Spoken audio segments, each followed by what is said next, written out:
जुदाई हा जितेंद्र, रेखा, अशोक कुमार यांच्या मध्यवर्ती भूमिका असणारा चित्रपट 1980च्या 26 सप्टेंबर रोजी प्रदर्शित झाला होता. यामध्ये या कलावंतांशिवाय देवेन वर्मा, सचिन, ए.के. हंगल, आशा सचदेव, अरुण गोविल यांच्याही भूमिका होत्या.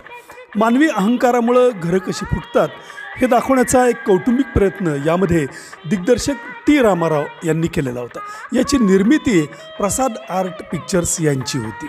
सुंदर असं संगीत लक्ष्मीकांत प्यारेलाल यांनी दिलं होतं आणि त्या वर्षीच्या बिनाकामध्ये यातलं मार गई मुझे तेरी जुदाई हे गाणं अगदी टॉपवरती होतं. 1980चा हा टप्पा जितेंद्र यांच्या कौटुंबिक चित्रपटांचा प्रचंड मोठा भरणा होता आणि त्यामधलाच त्या लाटेतला एक सुंदर असा चित्रपट म्हणून जुदाईकडं बघता येईल.